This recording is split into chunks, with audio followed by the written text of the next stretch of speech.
Peace and light, that old guy Australia. Like, share, subscribe. Like, share, subscribe. Hit the notification button and you'll know when I'm doing a video. I don't do many videos, as you know. I only like to do a video if I've got something to say. And this is a video I've been trying to do now for nearly 2 weeks. Life goes on, to get busy. We've had family birthdays and events we've had to attend to and various things. And of course, I haven't got around to it. And in the meantime, the research that I was doing into a particular subject turns out it's been covered by several other people who've uncovered the very similar truth.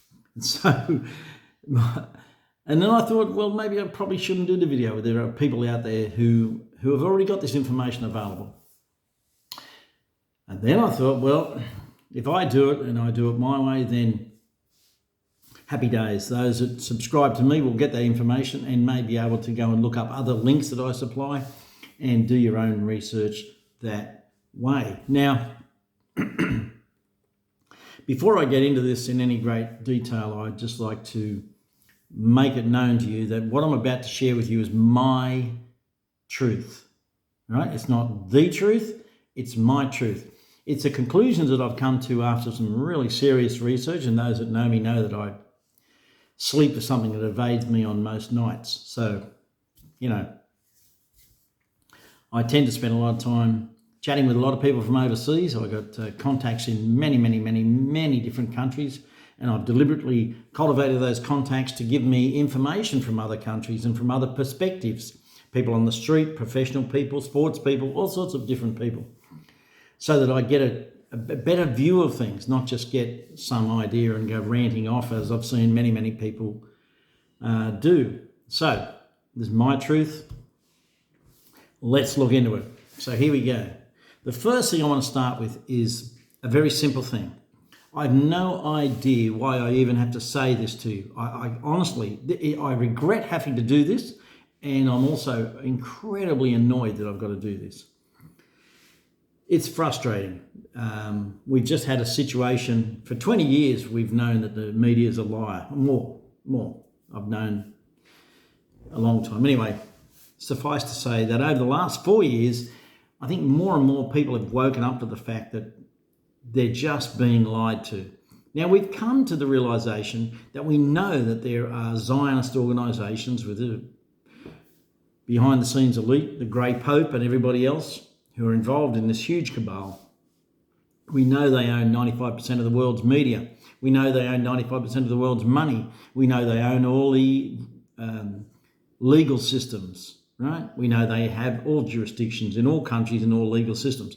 We know they own production. We know they own transport. We know they own all these things, a cabal, or a number of companies. So we know all that. And then over that last pandemic, we're like, okay, we know all that, and this is the situation that's occurred. And we began to get gun shy of everything that we were ever told. And we began to look into things in a way we would never, ever have looked into them in the past. Now, suddenly, we're thrown another major distraction, albeit a horrendous, evil one. And those people who were over here going, wow, the cabal, you can't trust the cabal. They own the media, they own this, they own that. Suddenly, they just went straight boots and all into that narrative. And I'm like, you have got to be shitting me. Really? After everything you've learnt and known over the years, suddenly you're boots and all into this. You don't even look at it. I knew a lot about Israel. I'm not an expert on Israel. I knew a lot about Palestine. I'm not an expert on that. I did that through my biblical studies. That's not really a big deal for me. But the one thing that I did know about Israel was how defended it is. Its incredible array of sophisticated defense systems with backup systems and backup systems, an enormous amount. And then on top of all that, they've got towers with humans in them, like watchtowers with armed guards, with AI-controlled guns that just shoot a friggin' mouse or a cat if it moves, bang, bang, bang, done. So to see a group of people hang gliding into Israel, I was like, oh, here we go. It's guy ate bat in a different form. This is ludicrous. I know it can't happen. So how is it happening? How are we seeing this? And we find out some days later that half of that footage wasn't even from Israel. It was filmed in Egypt. It's some other thing. Then we find out. Anyway, I don't want to go into it. The point being, it's an impossibility for Israel to be attacked that way. When you have a former Israeli intelligence officer come out and release a video being interviewed, by the way, by a Jewish interviewer and saying, look, this is an impossibility. Israel cannot be attacked this way. They've got arrays of ground sensors. You can't be a mouse getting along there and they'll know it. They'll just know. And the Iron Dome has like 20,000 rockets on standby. You can't fire a rocket in Israel. Every one you fire, 4 go at it. I had Jewish friends trying to explain this away to me, that the IDF, the Israeli Defense Force, had been stood down prior to the attacks for 2 hours. They'd been confined to barracks. The Israeli Air Force had been stood down 2 hours prior to the attacks. And Israel never responded to these attacks for 6 hours. I mean, isn't that enough information for you to go, hang on a second, really? What's going on here? I didn't even know that. But when I found all that out, I was like, well, here we go. Then we have IDF soldiers coming forward saying, this is ludicrous. What you're seeing on the news is not true. It's not the right narrative. This is impossible for Israel to be attacked this way. So the former Israeli intelligence officer, who I give a lot of credit to, you can go and watch that on Dark Horse Podcasts with Brett Weinstein. Dark Horse Podcasts, Brett Weinstein. Now, this former Israeli intelligence officer is no twat, obviously. So when I have people sending me information going, oh, don't worry about them, they've got an axe to grind. Oh, no, they haven't. They're Jewish to the core. They don't want this to be real. You know, or the IDF soldier who came out and said it's impossible. Who's he? He's just somebody who's now joined the pro-Palestinian group and he doesn't like Israel anymore. I'm like, oh, for God's sake, it doesn't matter what you say to some people. They just want to come up with some idiotic way of trying to negate what you said to them. I had a Jewish friend say to me, well, the Iron Dome and everything else was failed because, and they didn't attack, Israel didn't respond to the attacks because it was a public holiday, it was a national holiday, they were on holidays. I'm like, this particular holiday some years ago, right, erupted in a war. Israel's on a 24/7 defence footing. You should know that. A 24/7 defence footing with rotating crews all the time. It never stops. It is incredible. And they have the highest, most intelligent, sophisticated intelligence committee out with the Mossad, who are also some of the most evil. I'll remind you of Tower 7 and the attacks on American soil and the passports that conveniently were laying around. Anyway, and numerous other things. So that's what I wanted to say to start off. How you just believed this and went along with, oh, they're butchering and chopping children's heads off. I was like, what the hell? This is the most insane narrative I've ever heard since Guy ate bat. And you guys just go, well, it must be how it is. It's true. 1 minute you didn't want to watch the news. Now you're swallowing it in great gulps. Like, oh my God, that's the truth. It's the truth. No, it's not. There's some truth. They've got to have some truth. But in amongst it is all lies. Then we've got AI-generated pictures with kids with 6 fingers. I mean, for God's sake. Oh, my God. Anyway, that was the first thing I wanted to say, you know, that you really need to look into this very, very carefully. The second thing I wanted to say, and there's better people than me have done a video about this. If you want to check out what I'm saying to you right now, go to Romeo George's page on Instagram, and there's a post he's put up there from a woman who's done the investigation into this. She's not the first, because I'd seen one 2 days prior to that, so there was another guy who did it. But it's worth looking into, because I was looking into this when it all came about through the truth, those who are seeking truth. And so I was like, oh. So I'm not going to go into it in great detail now, because it's already been done. You can go to Romeo George's page on Instagram and you'll see the video I'm talking about. There's a woman there discussing how the Suez Canal, which now wasn't previously, it was owned previously by England and now it's now owned by Egypt, and it only has a one-way passage, 6 hours, the ship goes one way, 6 hours, they come back the other way, and Egypt rakes in about $9 billion a year from the use of the Suez Canal.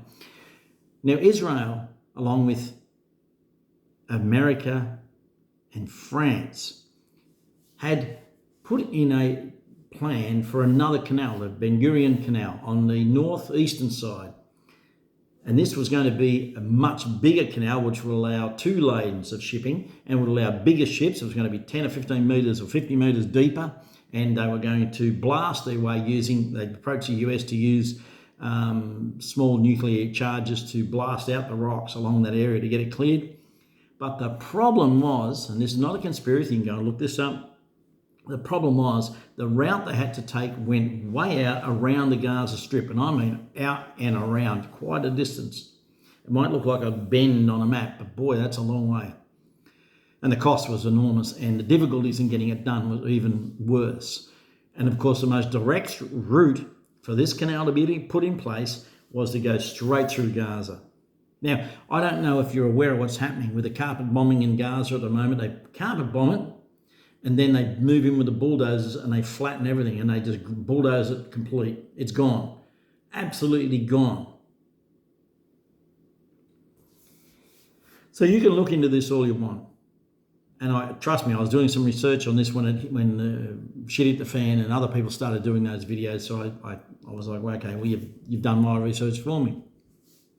But you can look into that. The Ben Gurion Canal, which they're trying to build and want to build, and that will go on the northeastern side of Israel and go up through the Gaza Strip, and that will then be owned by Israel, the US and France. And it'll be a bigger, more complex system, and it will probably take nearly all the traffic and take it away from Egypt, whose Suez Canal is no longer, won't be a viable thing anymore because it's too small. Remember Evergreen? Won't even get into that. Child trafficking, not getting into it.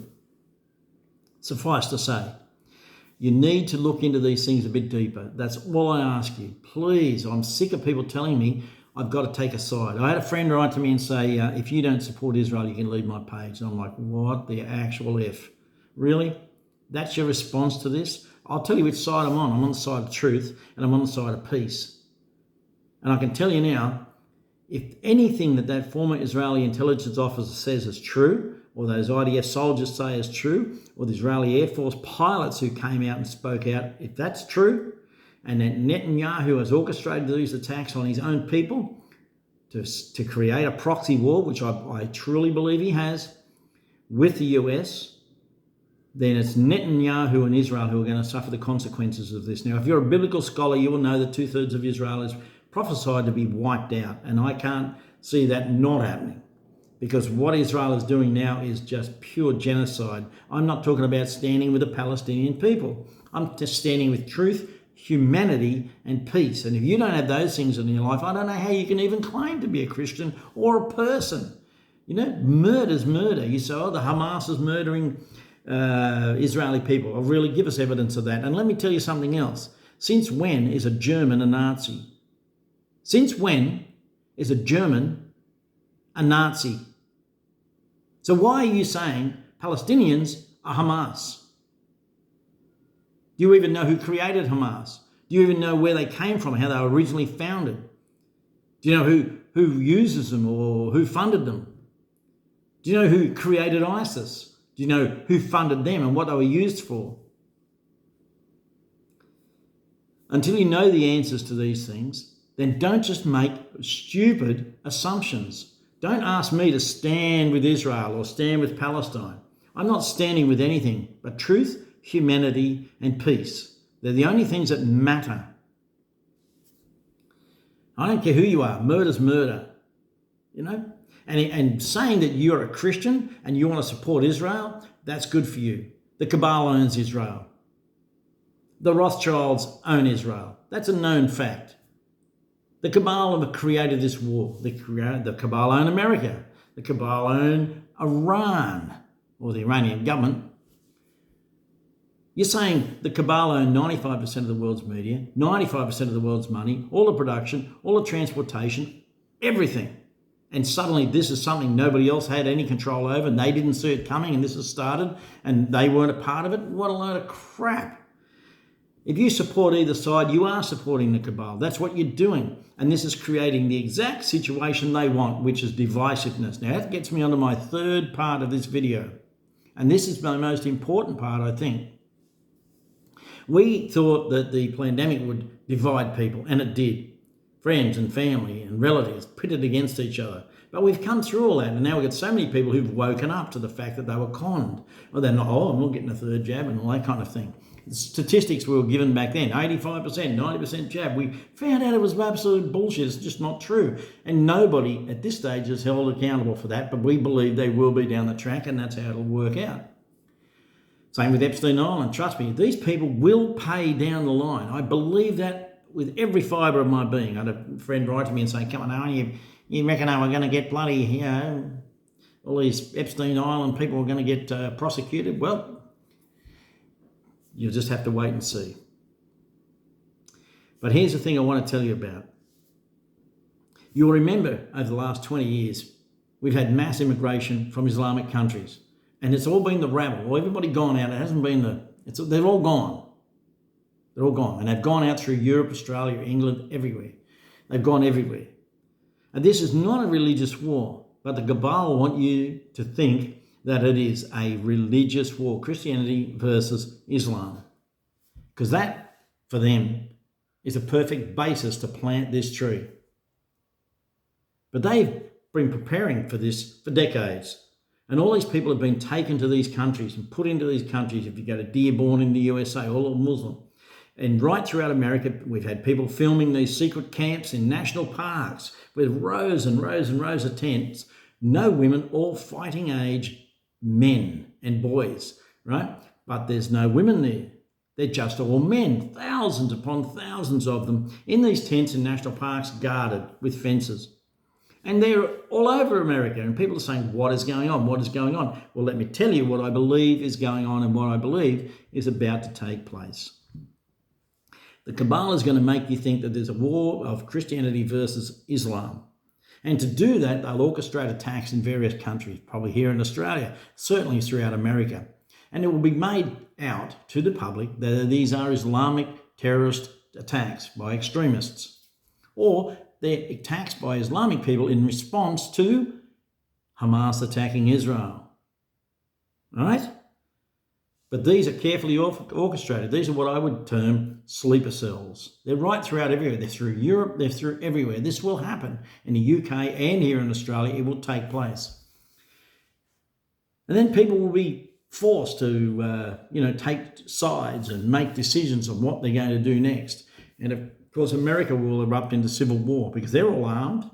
They're going to erupt into civil war. And they're not going to discriminate. They're just going to attack Islamic people wherever they find them, and it's going to be outright chaos, right?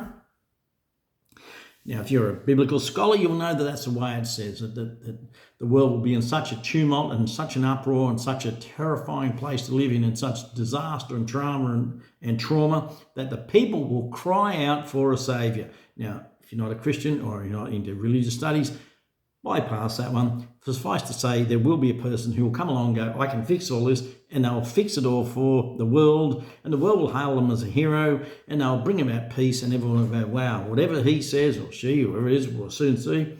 Whoever that person says to do, will do, because that person has created peace in an otherwise traumatized world. So that's the biblical perspective. You just keep, if you don't believe in any kind of religion, just watch what I just said then and just know that that's the scenario I believe is going to take place. Now, when those sleeper cells begin those attacks and everybody rises up and the world descends into tumult, we will have that World War III. It will take place. So this has got to happen prior to the election in the US.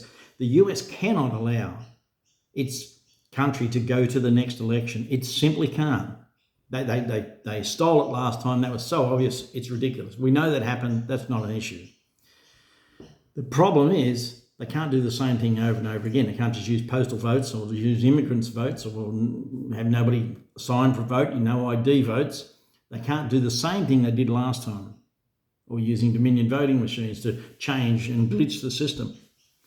They can't, sorry for that. They can't do that. So here, at the door shutting upstairs, wind. Here's what's going to happen.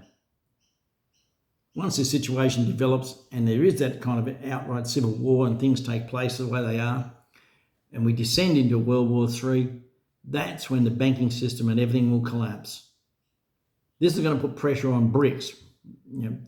So if you don't know, with Brazil, Russia, China, India, South America, and along with what will be probably United Arab Emirates or sort of Saudi Arabia. 60% of the world's population will belong to BRICS, and they're going to use a gold-backed currency, which will make the American greenback totally obsolete, which is a fiat currency. It has no backing, has no value, only what the government says, but it's just printed money. It has no backing, no value.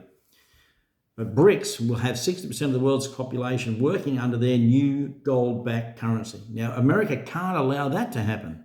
That will be the end, the annihilation of the US economy, and they know it. So what better way to do it than to prop it up by starting a war, a proxy war? But this is going to end badly for a lot of people. It's going to end very, very badly. Mark my words. Keep watching. You'll see it transpire. You'll see it take place. But just remember that I'm not just the only one, but that old guy Australia has told you. Like, share, subscribe. He's told you that this will escalate into World War III, and there will be sleeper cells operating in various countries who will bring about tumultuous events in those countries leading to civil wars and an outcry by the public for someone to step in and save them. Peace and light. That old guy Australia. Troubled times, but we love you all. Like, share, subscribe. We'll catch you soon.